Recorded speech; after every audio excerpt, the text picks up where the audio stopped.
திருக்கானூர் கரும்பேஸ்வரர் ஆலயத்தை பற்றி பார்க்கலாம். இங்கே இருக்க இறைவன் வந்து கரும்பேஸ்வரர். இவரை செம்மேனிநாதர்னு சொல்லலாம். அம்மன் சௌந்தர நாயகி அம்மன். இதோட ரூட் பார்த்தீங்கன்னா திருச்சியிலேருந்து எப்படி போகிறதுன்னு கொடுத்துருக்கேன் இந்த ஸ்க்ரீன்ஷாட்டில்.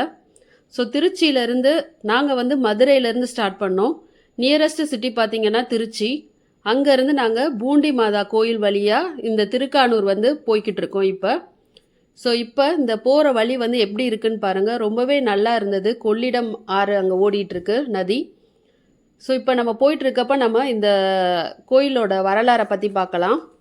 இது வந்து பார்த்திங்கன்னா கொள்ளிடம் நதி பெருக்கெடுத்து ஓடியதால் கோயில் வந்து இன்னும் மணல் மூடி ஒரு பகுதியெல்லாம் காணப்படுது.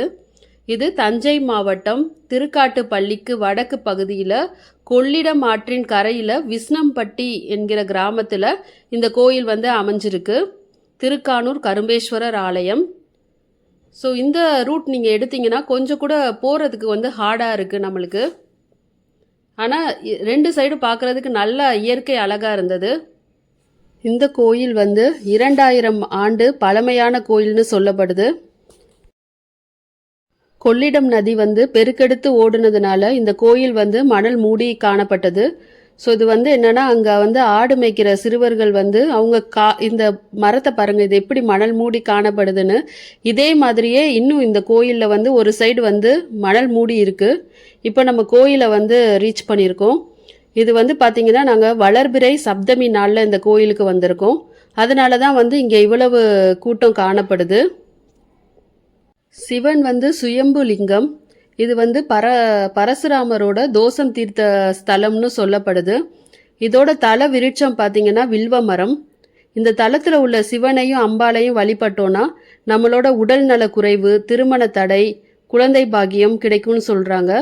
சப்தமி நாளில் வழிபட்டிங்கன்னா சகல தோஷங்களும் இங்கே நீங்குதுன்னு சொல்கிறாங்க. இங்கே உள்ள இறைவனோட பெயர் வந்து கரும்பேஸ்வரர். அதோட பெயர் காரணம் பார்த்தீங்கன்னா இந்த கோயில் வந்து மணல் மூடி இருந்தப்ப ஒரே ஒரு கரும்பு மட்டும் அங்கே எப்பயுமே விளைஞ்சிட்டு இருந்திருக்கு.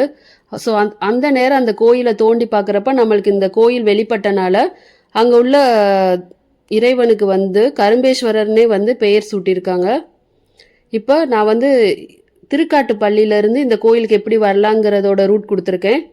இது பார்த்திங்கன்னா இந்த திருக்காட்டுப்பள்ளியிலேருந்து இந்த திருக்கானூர் வர்றதுக்கான ரூட்டு.